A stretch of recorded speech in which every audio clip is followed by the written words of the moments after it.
Welcome to End of Life University. In today's video, I'm sharing with you a conversation I had with Diane Rehm, who is a journalist who had her own radio show, The Diane Rehm Show, for 40 years on WAMU and NPR. She now has a podcast called On My Mind.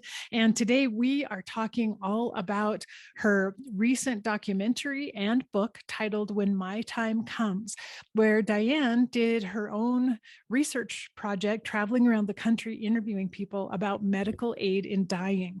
This is a really important conversation, and I hope that you get a lot out of it because it was really powerful for me to record this with Diane. So we'll get to that in just a moment, but be sure to subscribe to this channel down below so that you'll get notifications when new videos become available. Also, subscribe or follow the podcast wherever you happen to listen. Leave a rating and review there as well. And if you feel like supporting the work that I do, you can go to my page on patreon.com/EOLU and make a small monthly contribution just to keep this channel and the podcast on the air. So now we'll move on with my interview with Diane Rehm. Today, I am so very excited to welcome my very special guest, Diane Rehm. Some of you may know of Diane as an award-winning journalist who hosted the Diane Rehm Show for WAMU and NPR for nearly 40 years, with a weekly on-air audience of more than 2.8 million people, which really blows me away since I get excited if I have 200 people who listen to my podcast. So I can't even imagine that. But Diane now hosts the weekly podcast On My Mind. She also has a monthly book club that she's hosting that she and I just talked about. And Diane is the author of 5 best-selling autobiographical books, including On My Own, a moving story about the death of her husband of over 54 years, and her latest book, When My Time Comes, Conversations about Whether Those Who Are Dying Should Have the Right to Determine When Life Should End. Today we'll be discussing When My Time Comes and also the companion documentary of the same name that everyone should watch. And you can learn more about Diane, her podcast, and her book group, and her all of her amazing books that she's written by going to her website, Diane Rehm, REHM.org. So Diane, thank you once again so very much for joining me today. Karen, I'm delighted to be with you. Thank you. Well, I so enjoyed reading your book and watching the documentary When My Time Comes. I've just been really excited to have a discussion with you about the subject that you cover. But I thought that we really need to start a little bit further back and have you tell us about your journey with your husband, John, as he reached the end of his life, because it seems like that really informed the work that you did in When My Time Comes. Indeed. And just so we're clear, the documentary came first. I worked on that. And as I was doing so, I thought, this needs a book to go along with it. So the book is based on the documentary. My husband and I were married, as you rightly said, for 54 years. He was an attorney. He worked for 13 years for the Kennedy and Johnson administrations on trade issues, and then went into private practice. He was in private practice until 2001, and he decided that it was time for him to retire. He had kind of gotten dissatisfied, I'll put it that way, with the way the law is practiced in this country. So he then threw himself into wonderful volunteer efforts. He was working as a hospice volunteer. He was reading for the blind, and he studied for a full year to become a docent at the Freer and Sackler Gallery here in Washington. So he had great fun and great enjoyment, giving pleasure through all those volunteer efforts. But then he would wait for me to come home because, of course, I was still working. And we'd go out for a walk in the afternoon after I arrived at home. And all of a sudden, Karen, I began to notice a shuffle in his walk. And he was a wonderfully tall, strong man. When I first met him, I thought he had been a football player because his shoulders were so broad and he just looked really good. And it turned out he had been working in his father's rock quarry between high school and college. And that's where that physique came from. And he had a wonderful, loose and easy, strong walk. And when I first heard that shuffle, I said to him, "How come you're shuffling? What's going on? Why aren't you picking up your feet as you normally do?" And he shrugged his shoulders. Well, as time went on, I saw the shaking in his hands, and he was diagnosed with Parkinson's disease. He could no longer drive, which he had enjoyed doing. And so our children, our son, our daughter, convinced us that in the large house we had with a long staircase, that we'd best move to a condominium, and that's where I am now. He was here with me. He was diagnosed, I think, in 2005.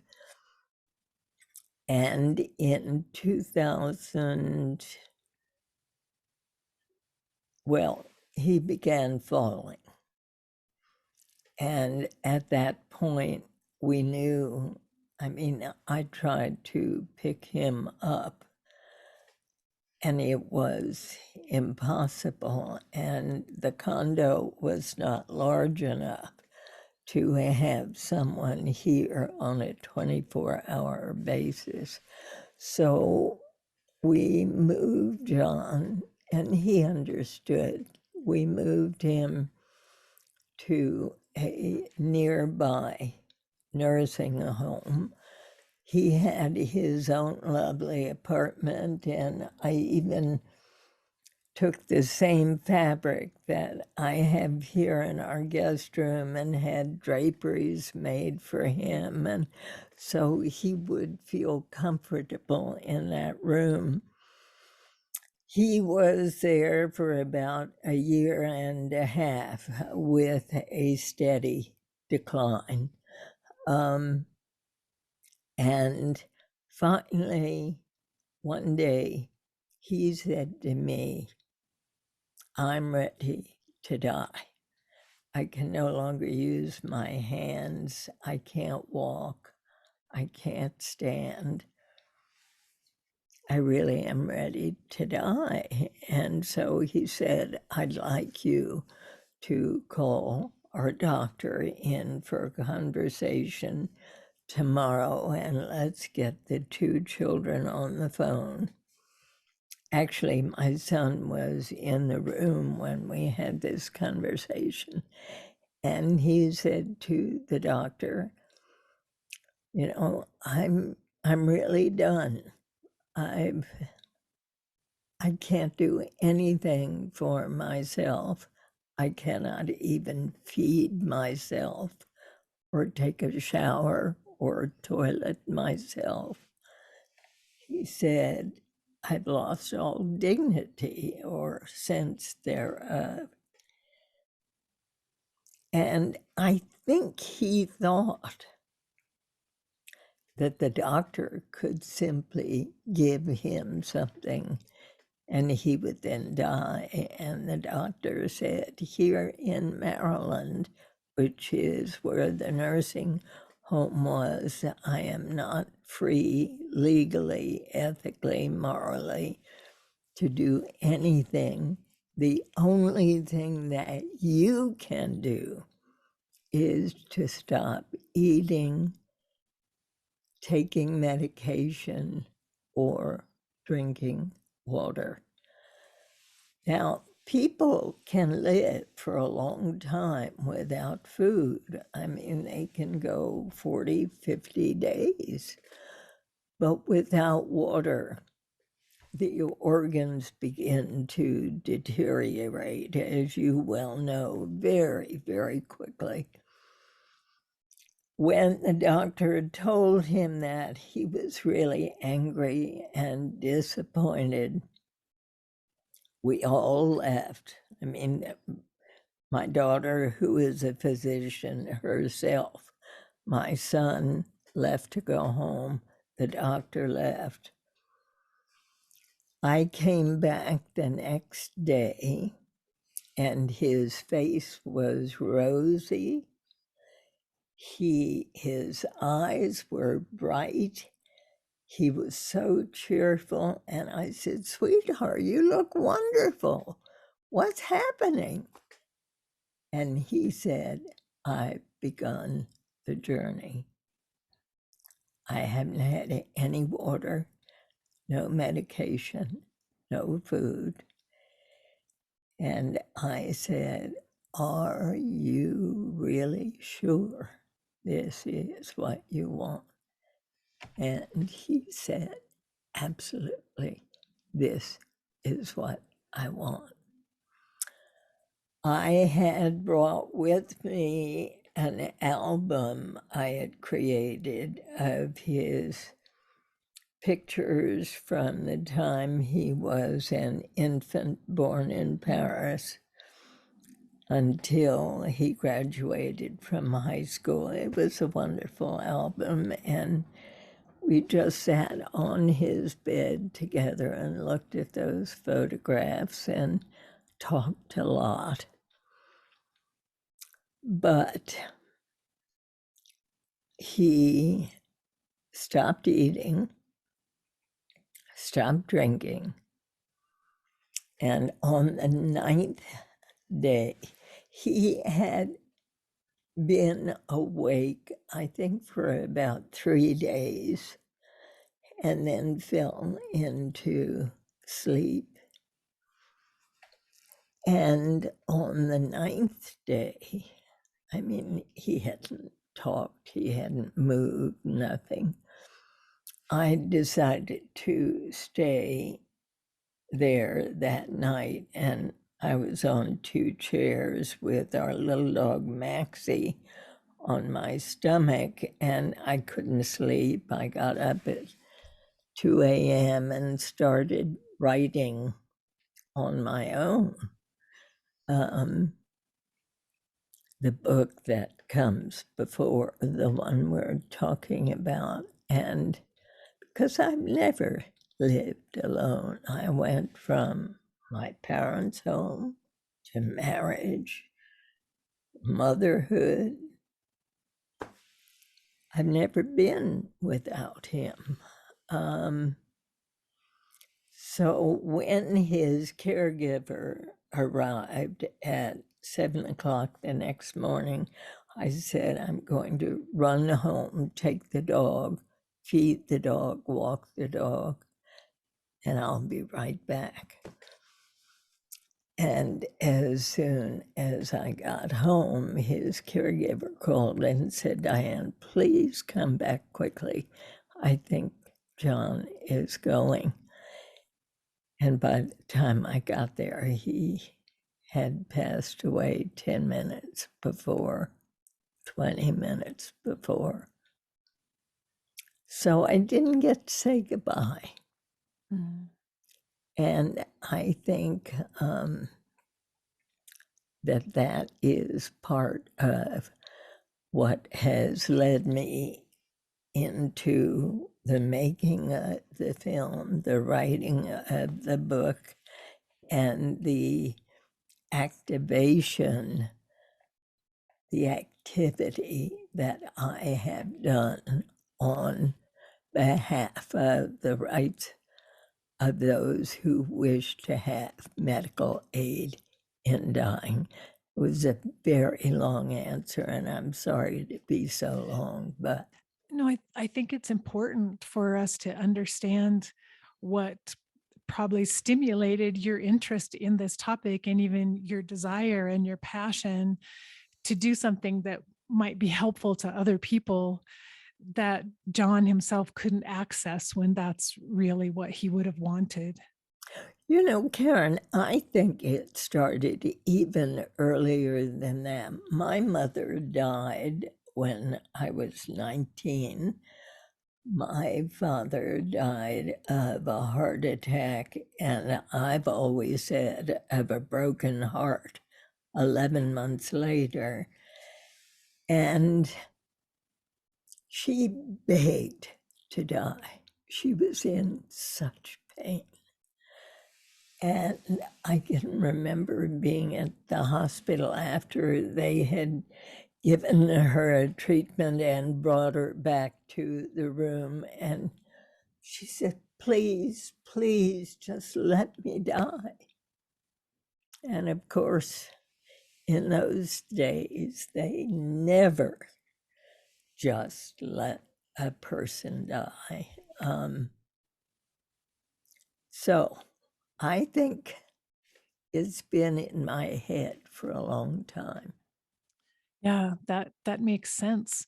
And then I was so impressed that you had the inspiration to interview such a diverse group of people for the documentary and then for the book, because that's one of the things that I value about it so much is that you were willing to sit and listen to people with many different opinions, and you're such a great listener, being willing to just gently receive whatever it is that they needed to share or talk about. So I'm just curious how you chose or found the people to interview. And Now, you must understand that I was simply the interviewer and the narrator of the film. The director and the executive producer chose those people, and they looked all over the country for, as you put it, that wide diversity of voices, both for and against medical aid in dying. So I was in the position of having the good fortune to talk with each of these people and to listen to their stories, but I do not take any credit for the wonderful choices that they made. it makes the film so rich with information, but I think it also helps us recognize that many people who are opposed to medical aid in dying are very, very fearful and also perhaps don't know very much about it. And so that's such an important reason why we need this documentary and we need your book, because we need to help educate people and spread the word a little bit more, and the Thank truth. you for saying that. I think the memories of Dr. Kevorkian and the manner in which he approach the subject of dying and I don't know, I think the rather heartless, seemingly heartless manner in which he dealt with the press. I'm not saying he dealt heartlessly with his patients, because they really, really wanted to die and had no one to turn to except for Dr. Kevorkian.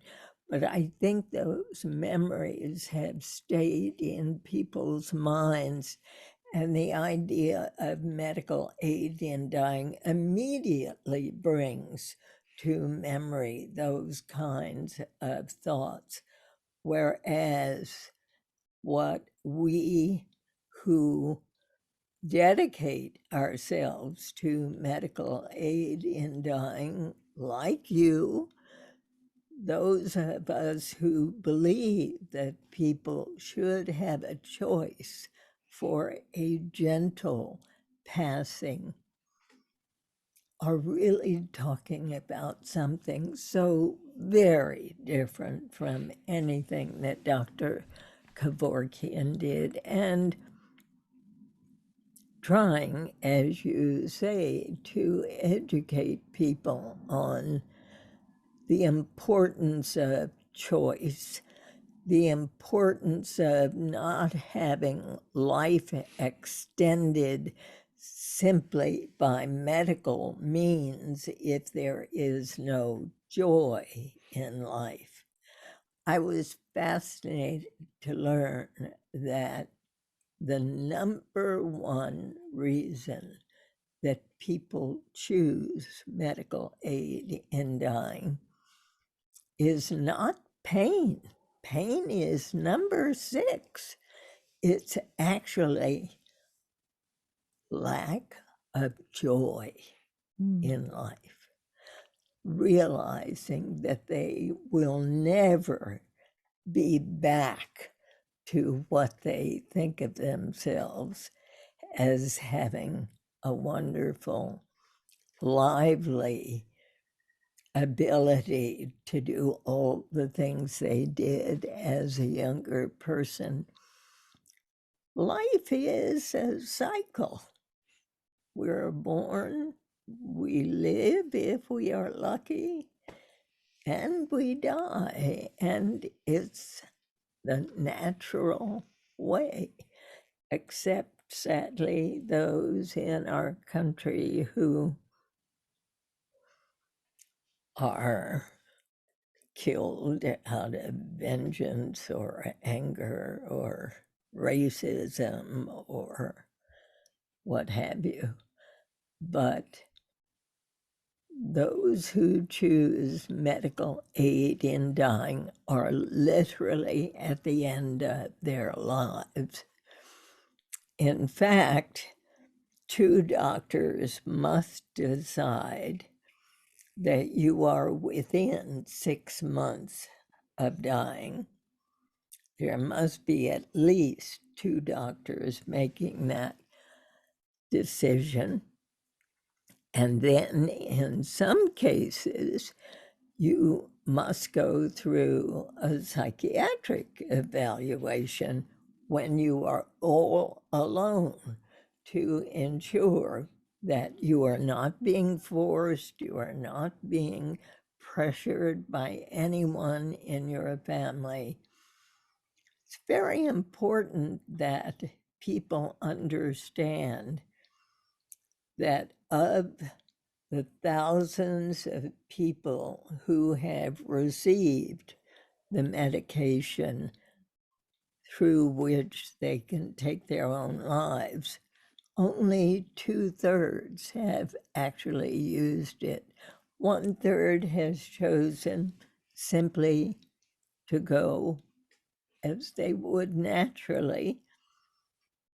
Others have chosen to be fully sedated, and the longer one is sedated, the less likely they will be revived. But it's a choice. And I believe every single one of us has the choice to decide how we want to die, as did my beloved husband. And I know in the documentary, I appreciated that you interviewed Dan Diaz, the husband of Brittany Maynard, because, well, after I think you're so right, the negative publicity around Dr. Kevorkian was the primary story. Most of us, including me, had even heard about death with dignity, but he wasn't even associated with death with dignity itself. Um, in those days, I remember it was called physician assisted suicide, which I myself objected to as a doctor because my own father died by suicide long ago. But Oof. all I could think of was I would not want another family to experience what my family experienced. So I wouldn't help a patient do that. And it was only when I learned about compassion and choices and Barbara Coombs Lee and had a conversation about the fact that this is not suicide. This is not the same as suicide at all. And that word should not be associated with it because it's a very different type of choice that people are making. You know, one of the dear young women in the film, I think she was in her late 30s, early 40s, said, if I had a choice, I would live until I'm 90. She said, I have no choice. The breast cancer is all throughout my body. I don't want my 13-year-old son to see me suffer. I want to have the choice when the time comes to be able to go peacefully. In the end, she had the medication. She did not use it, and she died peacefully. But she said having the knowledge that that medication was right there for her to use gave her so much peace of mind that she knew if the pain got too bad, if her health began to deteriorate so seriously that she could no longer do for herself, then she would use that medication. But it didn't get to that point, apparently, and she just died peacefully in her own home. That is such a good point. And I liken it to the fact when I was a hospice doctor, we made sure that families always had this emergency kit of medications for pain or anxiety or shortness of breath in the home. Many times, those emergency medications were never used, but the fact that they had them there was so important because of the Exactly. peace of mind for the patient and the Absolutely. family to know whatever happens, because none of us can predict what that final journey will be like for any patient. We don't know what they might encounter or experience.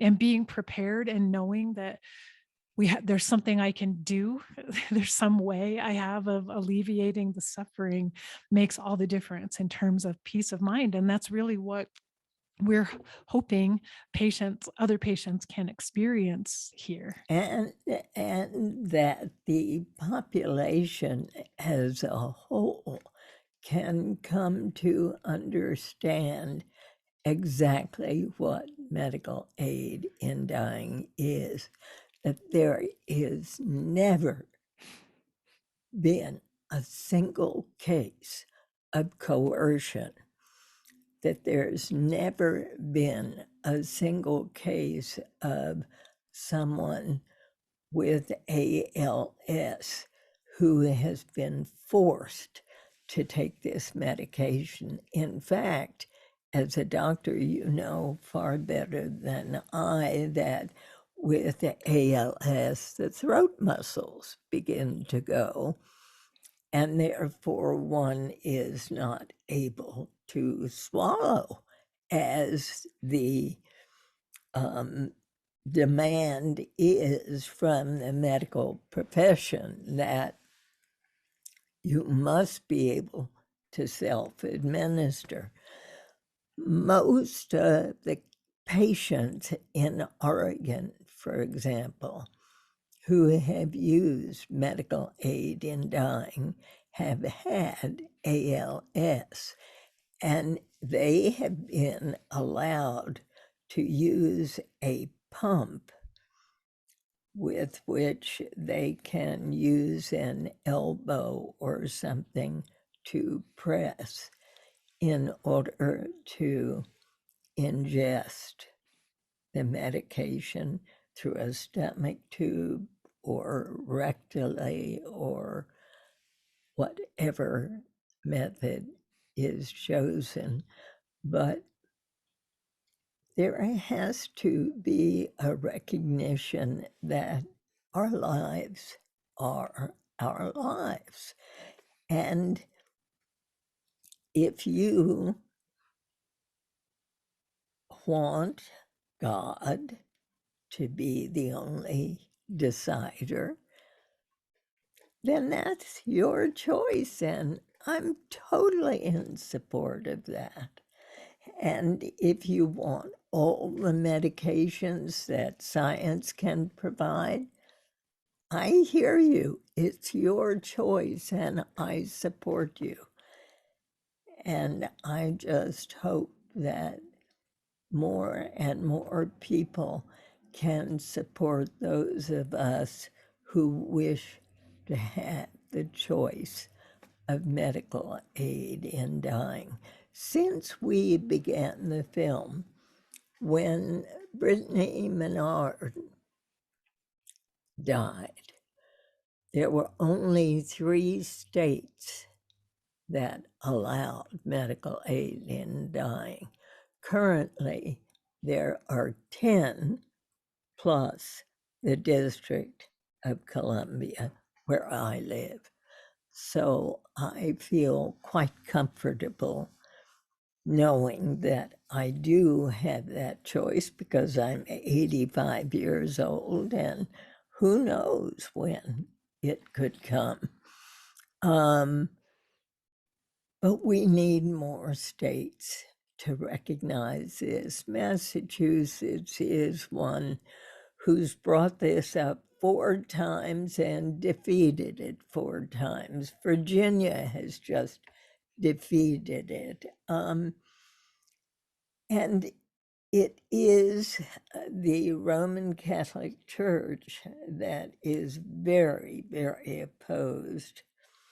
And some within the community who are afflicted with a disability fear that they could be somehow forced into this. But there's not been a single instance where anything adverse of that sort has happened. And in fact, the laws have these built-in safeguards to prevent that from happening, which I think in general, people don't know about that. They don't realize that the criteria to even access the medication is fairly strict. You have to have 2 doctors express an opinion that this is the right thing to do, and you have to have a waiting period of a certain amount of time. I'm not sure if that's different in every state, the waiting period, but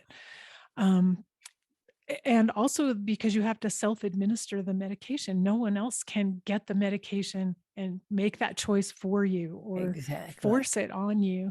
But I think that's where a lot of fear comes in. People don't understand that the law itself is very careful to protect people from any of those negative consequences. Exactly.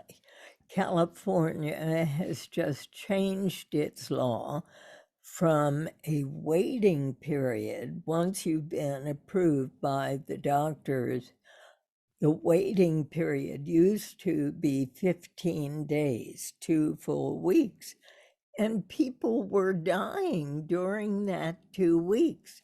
They've just changed the law to 48 hours.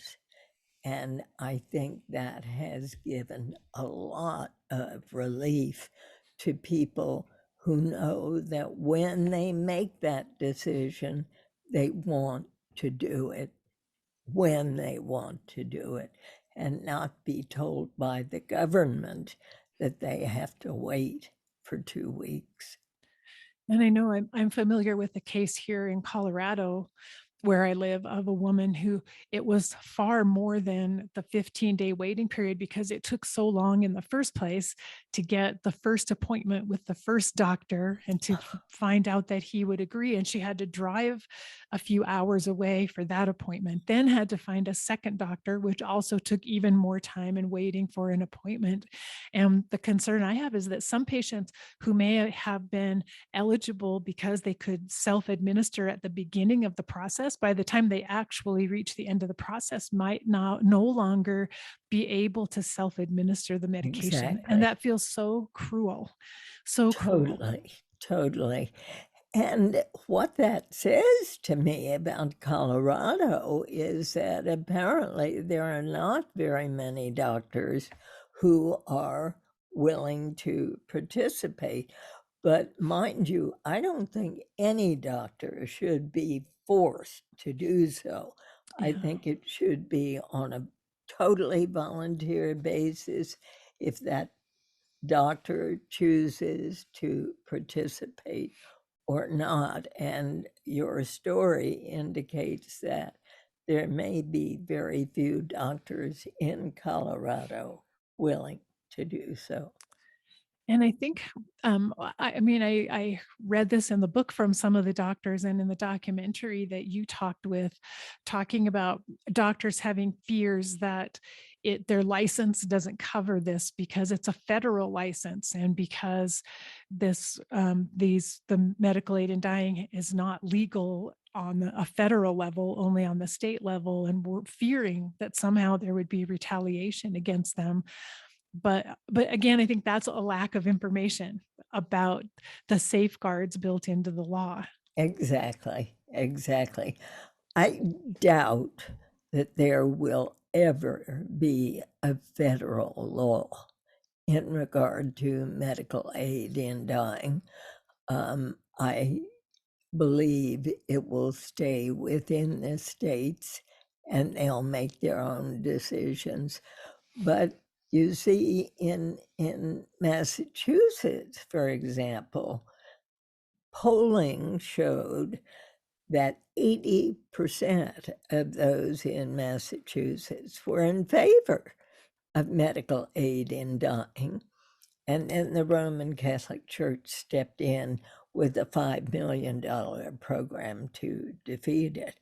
And that's what's happening around the country. So it is in the hands of the state legislators before whom I've testified, both in Maryland and Massachusetts.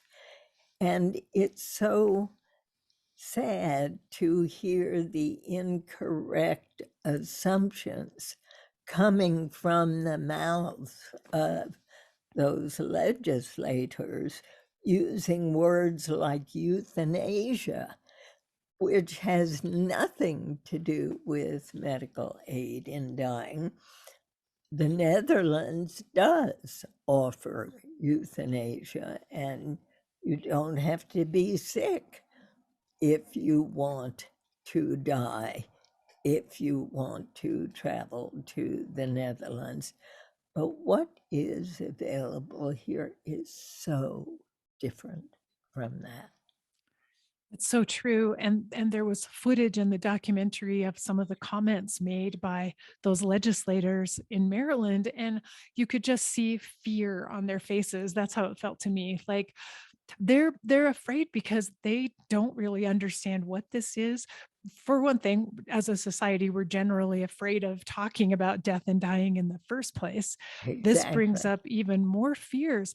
And yet the contrast when you talk with family members who were present and experienced this a death due to medical aid and with medical aid and dying, um, and all they talk about is how beautiful it was, how peaceful, how much love was present, and there's no fear whatsoever. And there, it's amazing just the way they talk about it with such love and such gratitude that they were able to have that experience with And their. such reverence, I think, for the life passing out of a body when a decision has been made by that person that he or she is ready. Yes. So it's just so beautiful, and the contrast is really stark in the documentary between the people who are afraid, and they're afraid for good reason because they don't know what it's really all about. It sounds very frightening to them, and they have misconceptions. Now, the group that feels totally left out of the medical aid in dying are those who have Alzheimer's. various types of dementia, including Alzheimer's. And in no state is an individual with Alzheimer's permitted medical aid in dying. On my book club next month, we're going to talk with Amy Bloom, who's written a new book about her husband's experience of Alzheimer's and the fact that he chose to go to Switzerland to have medical aid in dying because it's not available anywhere in this country. And so many people ask about Alzheimer's.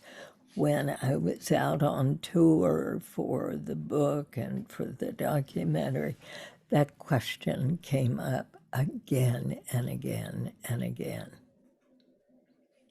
And it is very sad. It's because of the safeguards built into the law that certain patients can't access it. And there are other issues also.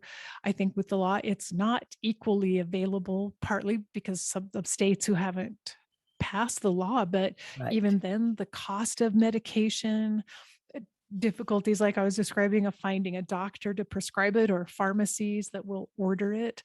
So the the law itself, there are challenges within the law of how do we how do we decide to make it available in a way that it's accessible to anyone who might qualify for it. I think the only thing that I can do, you can do, those of us who feel so strongly, is to talk with state legislatures and to help them understand what it's all about. I have a neighbor in this building who we frequently have a pod that has come together during the COVID era and have dinner together. And one evening we began to talk about medical aid in dying, and he got up and excused himself and left. I mean, there are people, as you said earlier, who don't want to talk about death. Death has been a taboo subject in this country for years. And it's only now, after the courage of Brittany Maynard that it's coming more and more to the fore. I hope our documentary and my book help move the conversation along.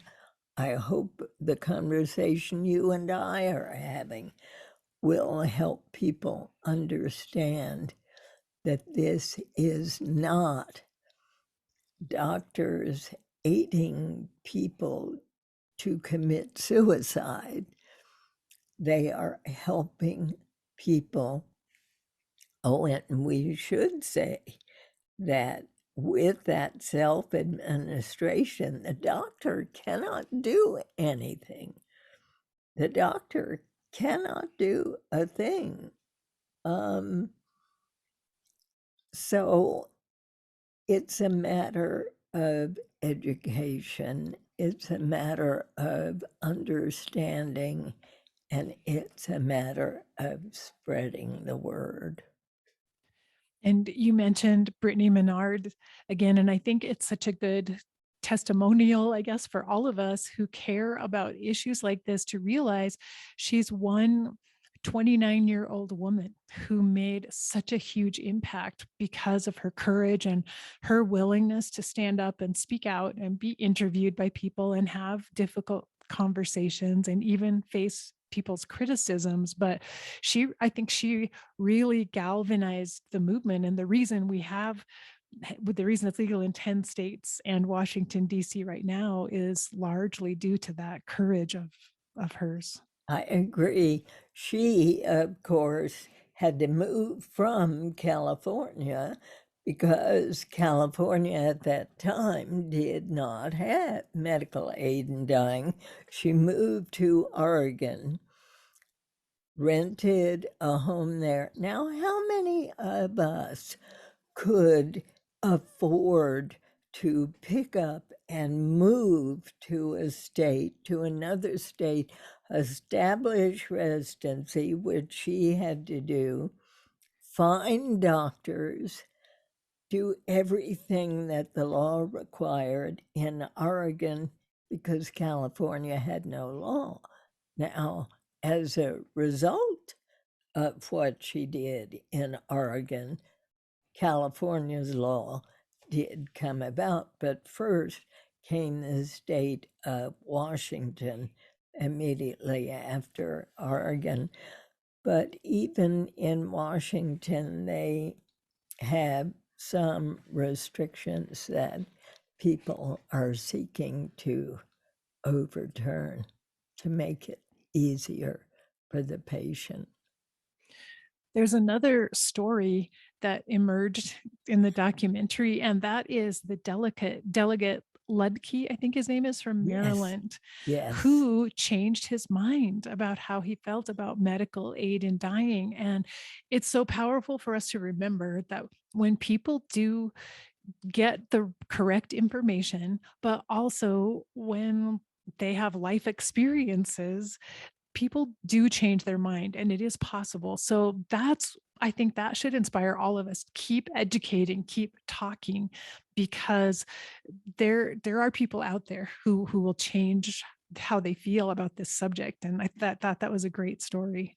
He was the one, I believe, whose mother Mhm. was suffering from esophageal cancer and drank an entire bottle of morphine trying to commit suicide because she was in such agony. And he then, when she did die, he began to think to himself, who am I as a legislator?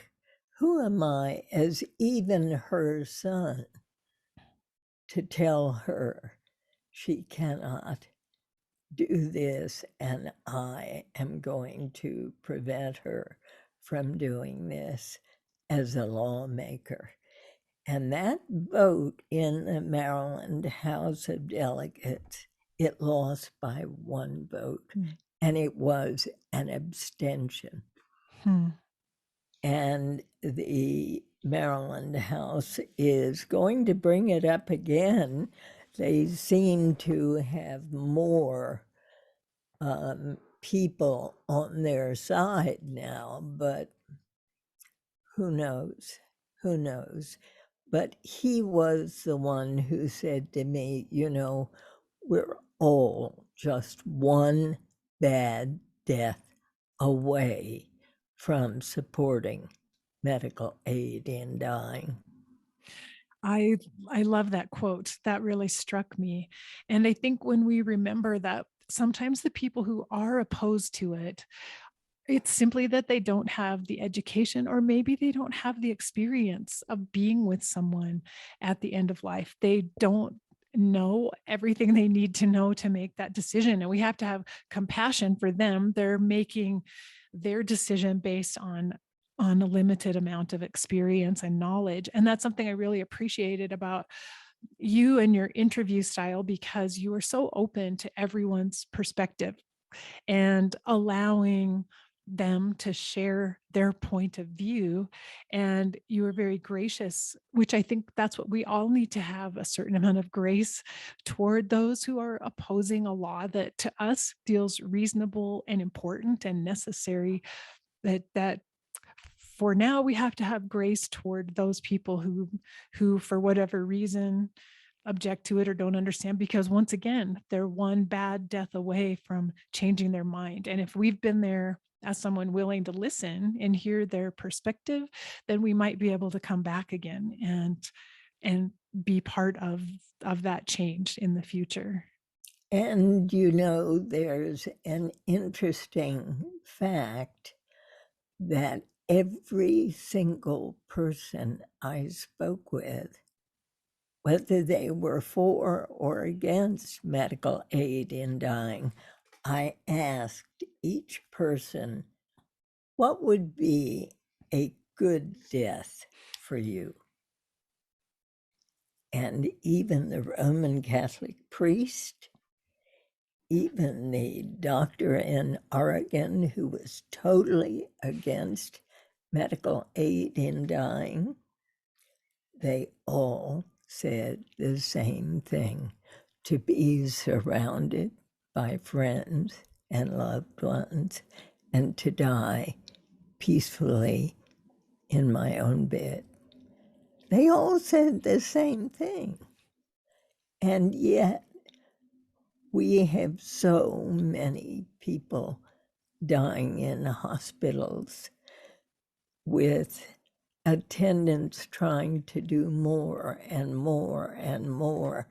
And as Barbara Coombs Lee has said, getting them on that wheel of medical interruption when in fact we're going to die. We're all going to die.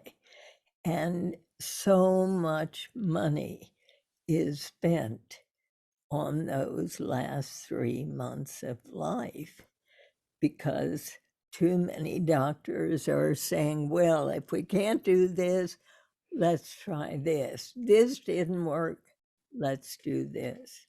And you heard one doctor in the film say, oh, we never give up. There is always something we can try.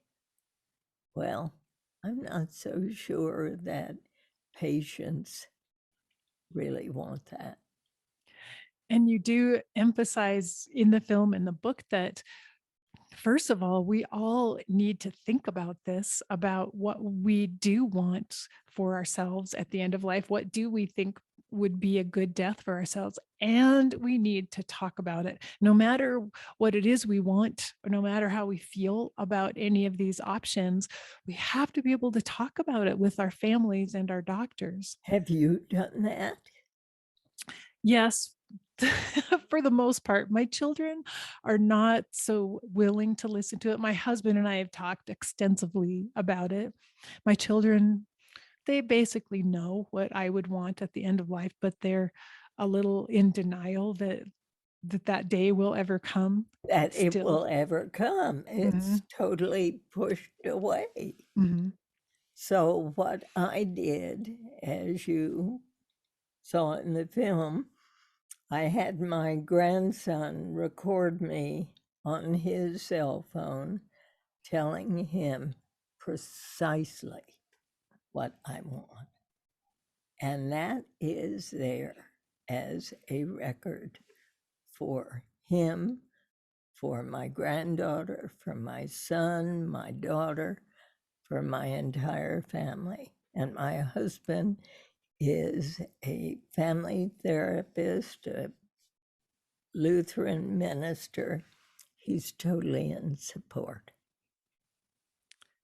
So yes, I loved that. I love the scene of you with your grandson and him doing the filming, which is a great way to share your wishes, to have it in a video, because even if you have discussed it, it's possible that one person won't quite remember exactly what you said or how you said Exactly. it. And so this Exactly. makes sure your exact words get conveyed to everyone.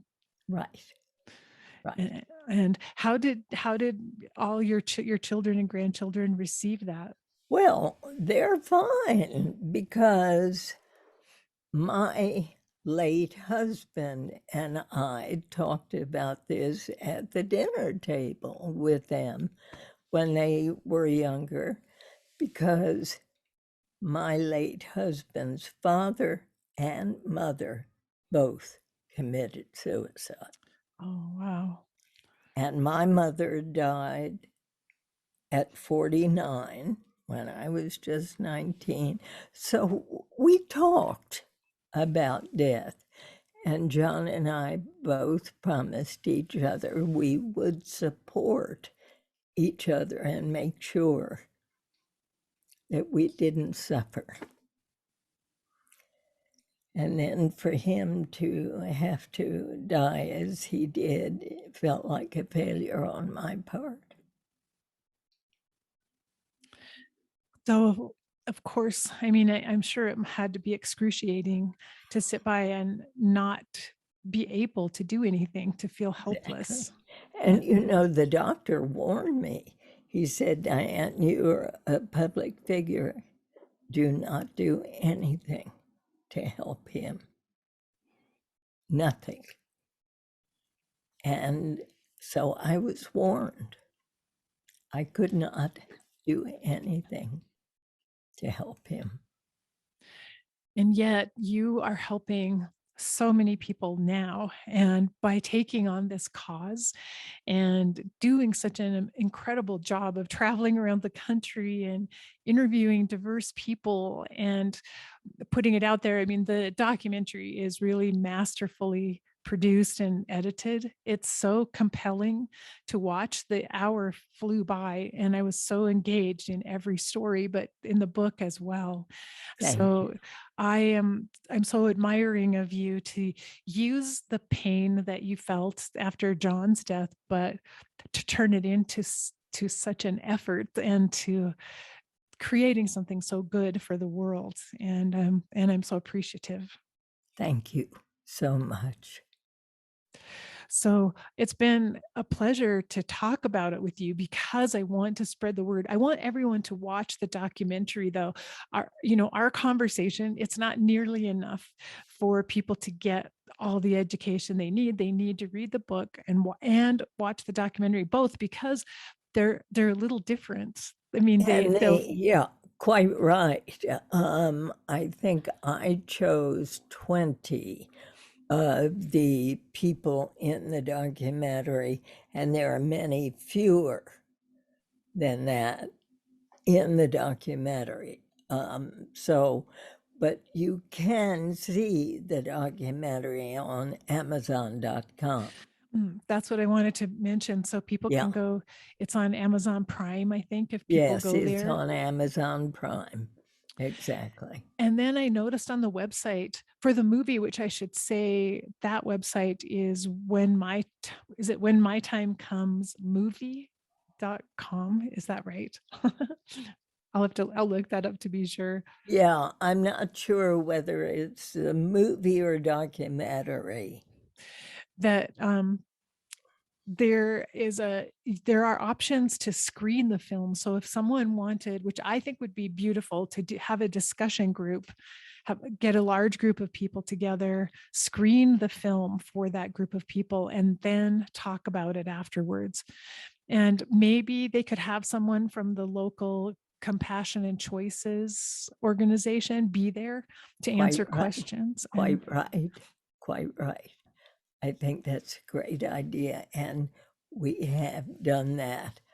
The film was shown at the Charlottesville Film Festival, and then the three of us, the director, the executive producer, and myself, were on the stage and talked about, answered questions from a large audience afterwards. So, Well, that's really wonderful. There's just so many opportunities for anyone listening to us talking about this. See the documentary first, read the book, and then get inspired for how you might bring it into your community and exactly. share it with other people who Exactly. need this information. And by no means is this an attempt to force people to accept medical aid in dying, only Of to course not. introduce it to people who may want it and need it and support it. Because as you said, all options are welcome here. All options are fine. It's just that people should be able to make the choices that are right for them and shouldn't have someone else saying some choices are off the table. You're absolutely right. Well, oh, Diane, I've enjoyed our conversation so much. And I will say that you are a mentor for me because I admire so much your interview skills and your style and your presence and just your listening ability with people that you interview. And so I strive to be like you. Well, And you've done a marvelous job today. I must say you've touched on every point that I would have if I were in your place. So I appreciate that very much. thank you. Well, I only hope that I can be still doing this when I'm 85. Good. I admire your Yeah. energy and your passion. Thank So you. Thank you. Now, will I be able, can you send me a copy or a link to this interview? I'd very much like to have it. yes, I will. I can send you the MP3 file, or I can send you the video if you'd like the That's it. video. Okay. That would be great if Okay. you would do that. I Thank you would be so happy to much. do that. And thank you, Diane. I'm so honored. And I I value so much that you're willing to give your time and energy to this cause. Well, I thank you for doing the same. And it was great to talk to you, Karen. Thank It you. was wonderful. Thank you so much and take care. And I'll be listening to your All podcast. right. All Thank right. you. Bye-bye now. Goodbye. I hope you enjoyed my conversation with Diane Rehm. As I mentioned to her, I'm a huge fan of hers. She's my mentor. And gosh, I hope I can have her level of passion when I'm 85 years old to still be doing a podcast at that age. But one thing that really impressed me that I wanted to reiterate about this conversation is that Diane's passion is really for choice, that people have options available to them. And she isn't really trying to push anyone in one direction or another. She's simply saying it makes sense that we have options available to people. And she even described if you want to put everything in God's hands and let nature take its course, that is perfect. That's absolutely how it should be for you. If you want medical science to take over and do everything possible for you at the end of life, that's also a choice that's available to you and should be available. And if you would like to use medical aid in dying, if you fit the criteria, Diane stressed that that's another option that should be available to people. And it turns out it's not a large percentage of people that make the decision to use medical aid in dying, but out of compassion, we should care that our brothers and sisters here on this planet are not asked to endure more suffering than they can bear. And she did mention that many of the patients who've used the law since it first came into existence in Oregon have been patients with ALS, which I have to say is one of the cruelest diseases that we know of in terms of the suffering that it can cause at the end of life. And so, when I search my own heart, I cannot ask someone to endure suffering if it is possible for them to make choices that could diminish what they're experiencing as they're going through the dying process. My concern has always been that I don't want medical aid in dying to be a replacement for good end-of-life care. And that has been a fear that I have had, that it will be an easy option instead of going through the work and the effort of providing really good care to help alleviate symptoms for patients. We could resort to medical aid in dying as something simpler, perhaps. But the fact is, I don't think that patients choose medical aid in dying just randomly or on a whim. It seems like, first of all, those who choose to engage it are looking for a way to have peace of mind. And as Diane said, only 2/3 of them end up using the medication. And I think they just want some sense of security and some small amount of control at a time when everything feels out of control. And I understand spiritually that dealing with the fact that we're not really in control that's part of what life is about. But I also know that it's more challenging for some people than others. And it does make sense to me to allow options compassionately for people. So that's kind of where I sit with this issue right now. And I know that it's controversial. There are lots of other opinions, and I respect everyone's opinions about the issue, but I believe that Diane does. I know that she really wants to see medical aid in dying be an option that's available to everyone, but everyone who meets the criteria for it, let me say that, as the laws stand right now. And from there, it's just making a choice available to people. So there will be many more discussions to be had on this topic. As I said, it's controversial. I don't think any of us have all the answers, or any of us can say one way or another what should happen, but it's definitely something we need to keep talking about. So I hope you did enjoy the conversation, that it stimulated some thoughts for you on the topic. And you may want to take a look at the documentary and read the book, because as we emphasized, Diane interviewed people with lots of different opinions and different perspectives on this issue. So it really helps you get a feel for the whole of this topic and to learn about the concerns that many people have.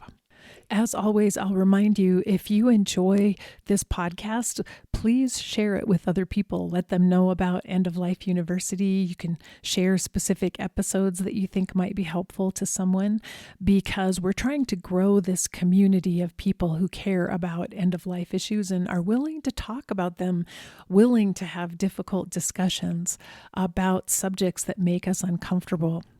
So also you can help the podcast by subscribing or following wherever you happen to be listening, whatever platform you use, and then leaving a rating and review, especially on Apple Podcasts. Those ratings and reviews make a big difference in terms of who gets a recommendation for this podcast when they're searching for information like this. So I really appreciate all of you who have left reviews in the past. Thank you so much. So remember, I'll be back next Monday with another interview for you. Until then, I hope you have a wonderful week. Remember that we're here for love. So face your fear, be ready for whatever happens next, and love each and every moment of your very precious life. Bye-bye.